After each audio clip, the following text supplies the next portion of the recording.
Εγώ ήθελα να ρωτήσω τι διαφορετικό έκανε ο Στέφανος σε σχέση με άλλα εκατοντάδες ή χιλιάδες παιδιά junior, γιατί εμείς ασχολούμαστε πιο πολύ με junior ηλικίες, στις ηλικίες στα junior για να ξεχωρίσει τι διαφορετικό έκανε από τα άλλα παιδιά της Ελλάδας, παραδείγματος χάρη.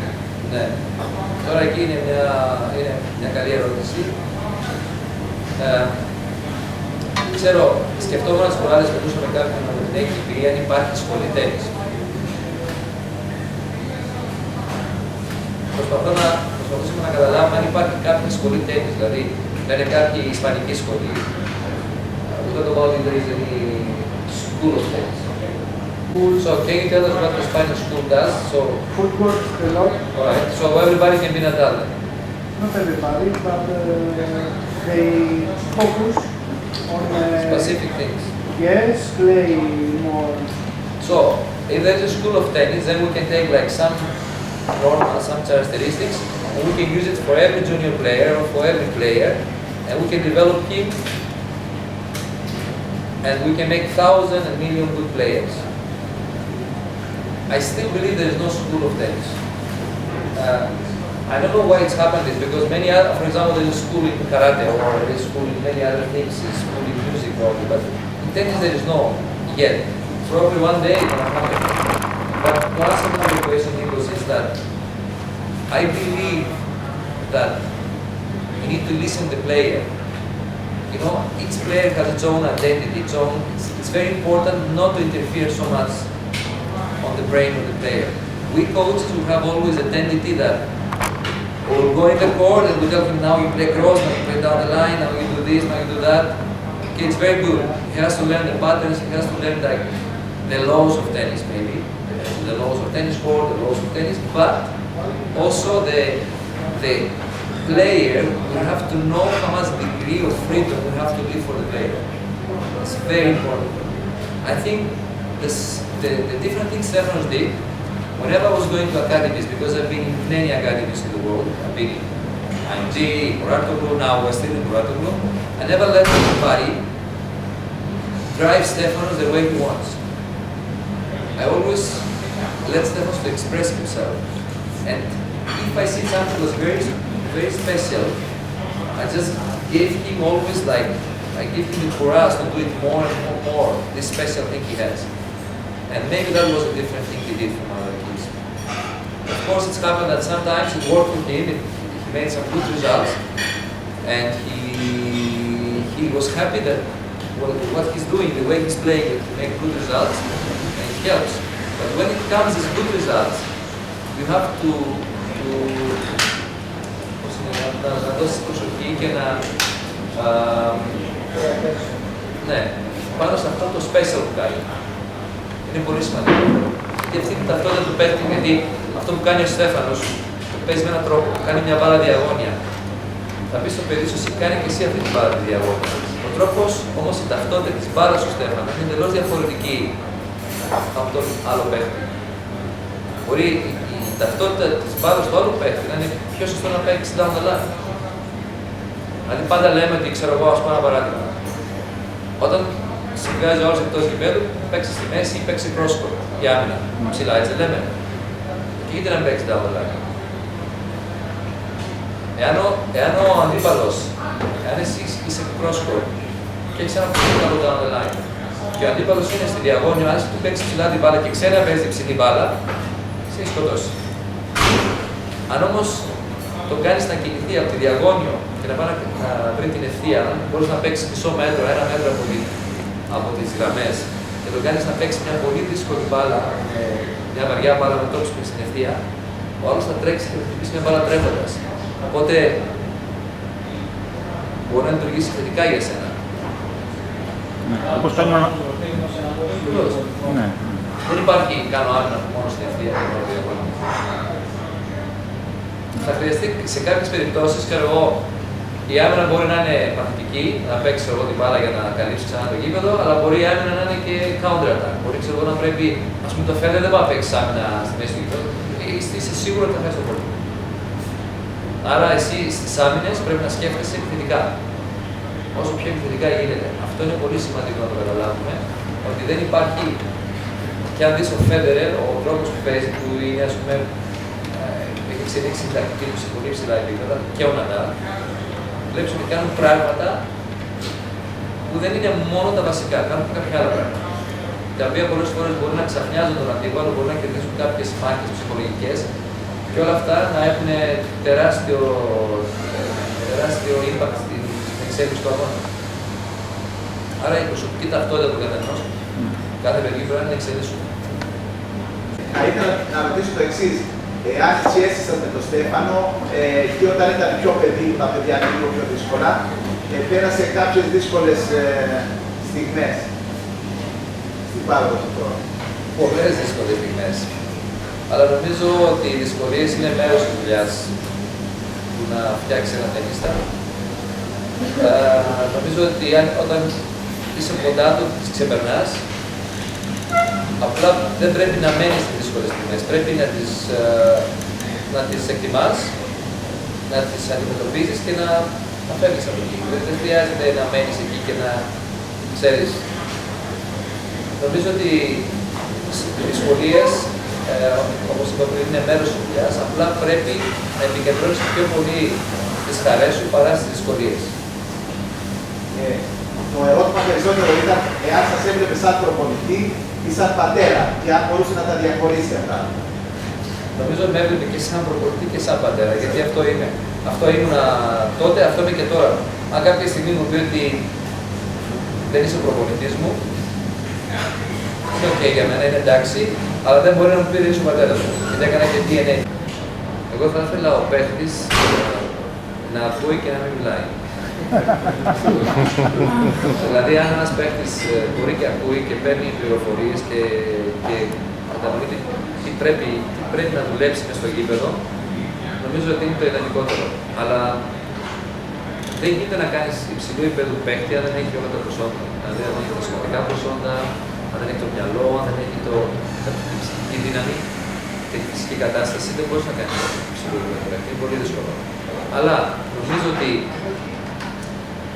έχουν αποδείξει, ας πούμε, τώρα οι Ισπανοί, ξέρω εγώ, που δουλεύουν πάρα πολύ σκληρά, δουλεύουν πάρα πολύ σκληρά στο γήπεδο και φτάνουν τους παίκτες στα απόλυτα όρια να καλύπτει όλο το γήπεδο. Μπορείς να βγάλεις ένα παίκτη να παίξει σε υψηλό επίπεδο, δηλαδή να το κάνεις το 50, το 100, που να μην έχει το απόλυτο ταλέντο. Αλλά και πάλι αυτός ο παίκτης δεν μπορείς να γίνει ποτέ νούμερο 1, νούμερο 2, νούμερο 10. Εγώ νομίζω ότι πρέπει να έχουν όλα τα προσόντα, αλλά αυτό δεν μπορεί να το ξέρεις σε πολύ μικρή ηλικία. Δεν μπορείς σε πολύ μικρή ηλικία να προδιαγράψεις πώς θα εξελιχθεί ένα παιδί. Εγώ νομίζω ότι μετά τα 16-17 μπορείς να έχεις κάποια στοιχεία που θα είναι πιο παγιωμένα για να μπορέσεις να βγάλεις ένα σωστό αποτέλεσμα του πώς θα κινηθείς με αυτό το παίκτη και πώς θα το συμβουλεύσεις. Όταν ένα παιδί είναι πολύ μικρό, δεν μπορείς να το αξιολογήσεις. Ο παράμετρος της ηλικίας είναι τεράστιος. Είναι τεράστιος για στην προσωπικότητά του. Οπότε πρέπει να περιμένεις, νομίζω, 17, 18 χρόνια, ακόμη και 18. Σήμερα και το τένις αλλάζει εντελώς. Ο μέσος όρος έχει ανέβει. Δηλαδή η φυσική κατάσταση, όπως είπες πριν, παίζει τεράστιο ρόλο. Δηλαδή μπορεί να έχεις έναν παίκτη που στα 18 του να αναπτυχθεί τόσο πολύ. Είναι δύσκολο, αλλά είναι ταυτόχρονα και πολύ όμορφο. Νομίζω κάθε τι όμορφο είναι δύσκολο. Πάντα έτσι γίνεται στη ζωή.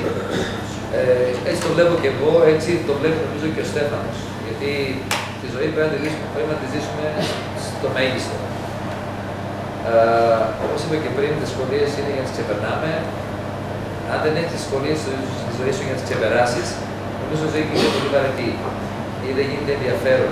Τι διαχείριση έχει όμως από το team, δηλαδή?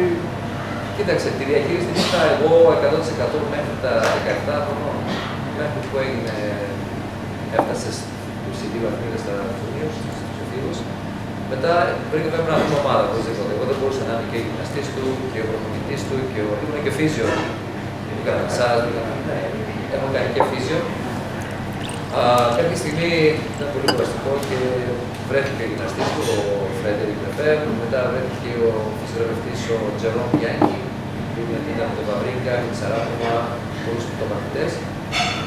Ο Πάτρικο Μουράτογλου, που δείχνει ότι έχει περισσότερο χρόνο και σε κάποιες προπονήσεις συμμετέχει αυτός, το είδα και στο Indoor Finals μαζί μας. Όλα αυτά βοηθάνε γιατί ο καθένας μπορεί να δει κάτι το οποίο εσύ δεν μπορείς να δεις. Κάποια στιγμή το τένις γίνεται, φτάνει, becomes, team sport. You believe it, you need just a coach, but then you realize you need a physio. You don't want anymore to go to wait on the line in the physio to get the physio treatment.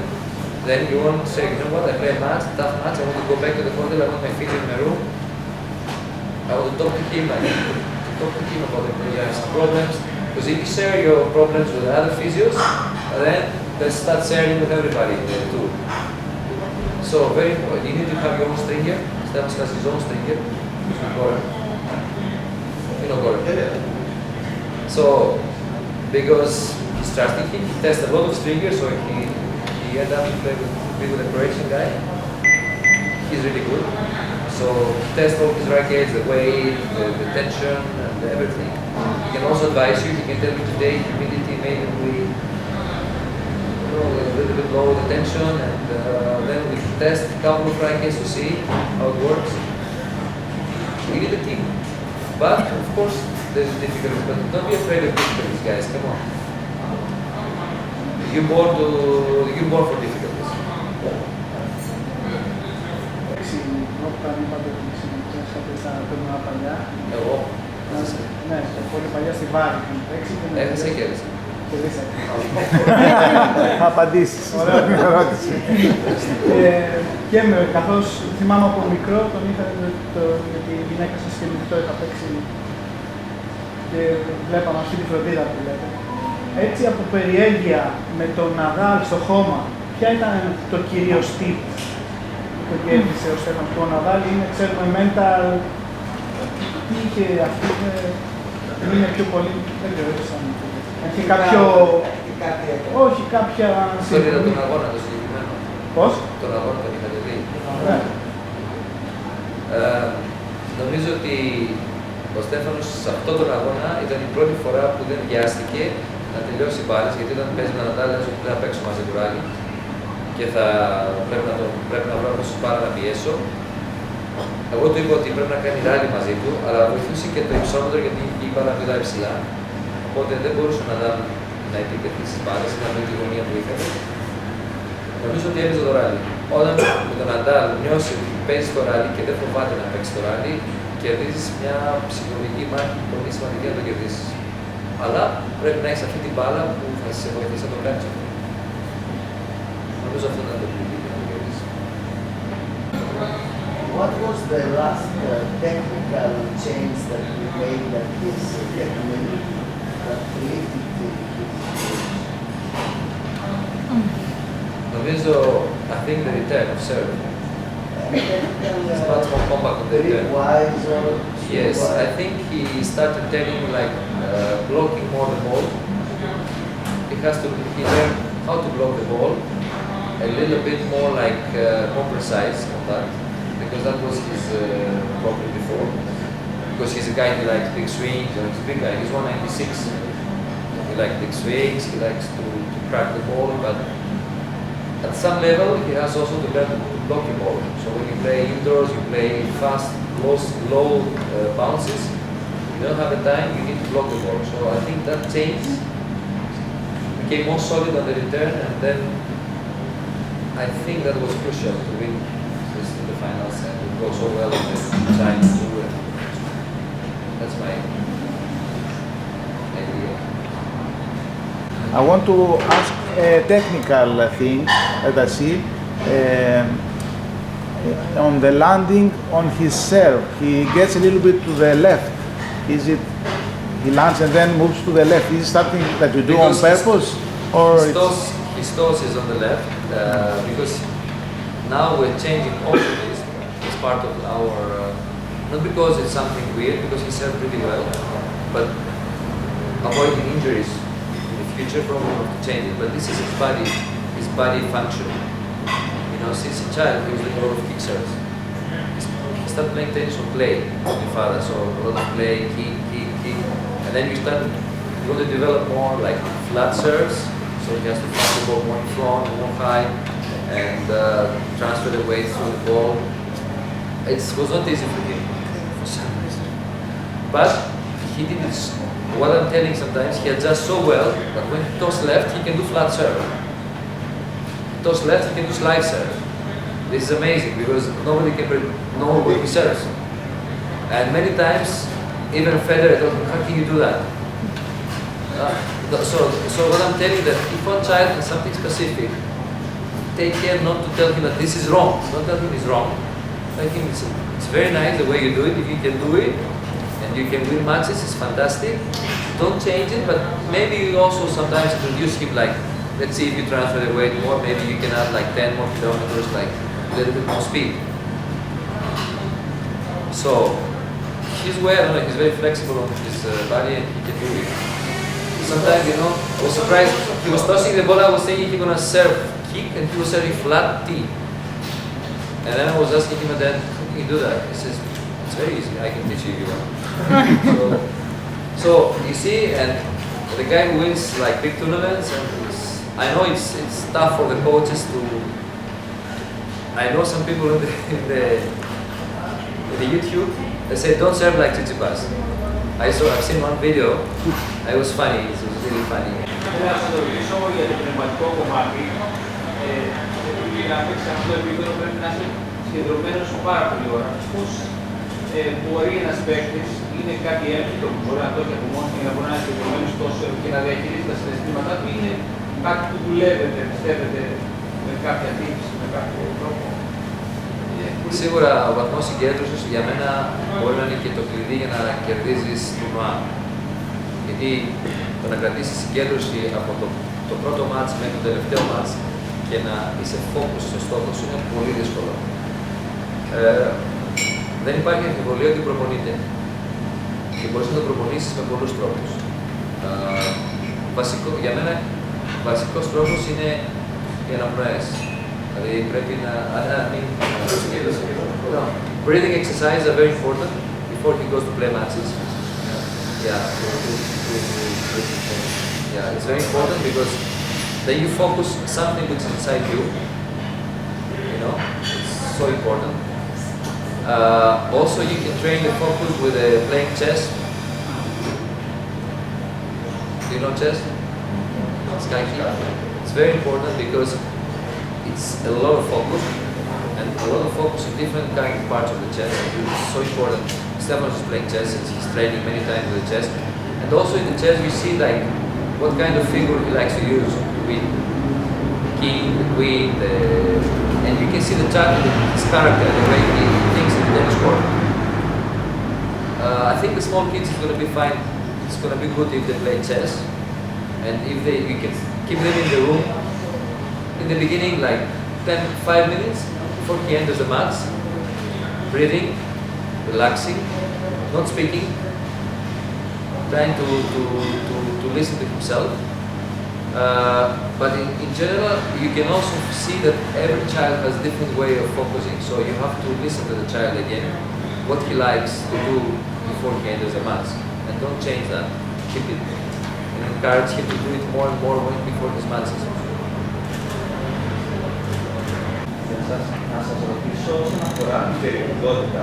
Προφανώς όπου να είναι σε περίοδο προετοιμασίας, η απορία μου είναι μέσα στη χρονιά τι γίνεται. Πόσες περιόδους προετοιμασίας υπάρχουν σε έναν αθλητή στο Στέφανο και πόσες κορυφώσεις, δηλαδή σε πόσα τουρνουά είναι στο 100% των ικανοτήτων και πόσα τουρνουά είναι αυτά που είναι σε μέτρο ή κακέ για την περίοδο προετοιμασίας. Alright. Periodization, right? Pronunciation. Yes, of course now he's off season. He will start next week with his fitness coach. He will start with a very high volume. He will work probably 6 hours a day, slowly but high volume. Intensity, middle intensity. And then we'll start working like a little bit more specific things that we have to improve that we already write down over the year. And we start tennis as well. So, and the third week we start combined fitness in the tennis court. Third and fourth week. he will have much less fitness in the gym and a lot of fitness in the tennis court. And here we are now that fitness in the tennis court is so important. And I believe that good fitness coaches are the ones, they do fitness on the tennis court. Because it's basic, in my opinion. When I see sometimes, you know, the fitness coach in the gym, all the time in the gym, and they don't really make a lot of movements, and they don't make a lot of specific things in the court, I don't like it. Even our fitness coach, who is really good, he won't like it. I don't know how many Grand Slams with Serena Williams. Many times I ask him, look, I think we have to evaluate again, we have to do more things in the tennis court. And like, for example, I gave you an exercise, I mean, the player is on the service line and give him balls over the net, and he has to go with his legs to play low volley with a good posture, but working only with his legs. This is a very specific exercise, and the ATP needed a lot. Because passing so short angle, you have to be there. You have to catch this ball. And it's very good exercise. It's all the specific things.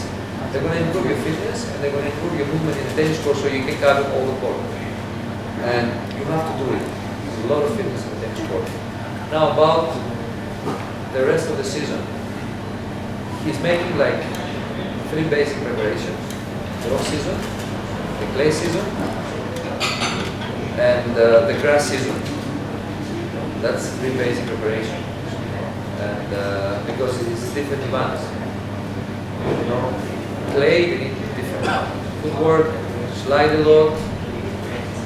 Grass, you need to change direction a lot, you need to keep low the center of gravity. So, and we do like 10 days. And then during the tournaments, during the traveling, we do a lot of, let's say, small blocks of preparation. If we see something that it's like lacks, we work on that. For example, if he needs first step explosion, we're going to work on that.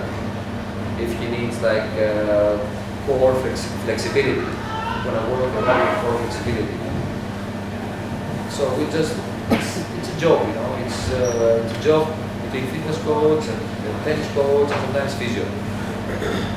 Dario mentioned, I think, more than once that to keep a track with statistics and all the fact that we can keep on our notes, develop our player on the fitness level. I would like, because we spoke about it with the ATP analytics and everything, I would like all the coaches to hear how important it is, not only now that Stefanos is playing with all these big players, but how many, not so with high-tech analysis you had with your remarks, with what is the strength, the weakened part, how important it is. And even now at the high level, even now the players take so many analytics and they work on that. Still a lot of basic abilities there in the analytics. For example, if someone doesn't have first step, I think you work here, first step. If you have a player slow in that, you can adjust your tactics upon to his weaknesses. So the ATP and the ATP players, in general, they're using a lot of analytics. The top players, all of them have analytics. Federer knows everything about Stefanos because his team is paying a lot of money for that. His team works to give him analytics for every player in the tour, how he played from the beginning of his career in the ATP Tour all the way until today. So they know, Federer knows how he's playing against lefties, how he's playing against right-handers, how he plays against big servers, how he plays against counter-punchers. He knows everything. So, and he knows his statistics, he knows how he plays break points, from the right side, from the left side, from the backhand, from the forehand. He knows everything. The same Novak. The same, I mean, Novak is with Greg Rozanesi. Yes, Greg. So, all guys, we also have some lately. And also now, the ATP itself, the organization of the ATP, has also analytics. It's a program that we developed last 5 years. If you go to the tournaments with high level, they give you your iPad, all the analytics. So you know the players that are participating in the tournament, you press on the one X player, you know last 10 matches how you play.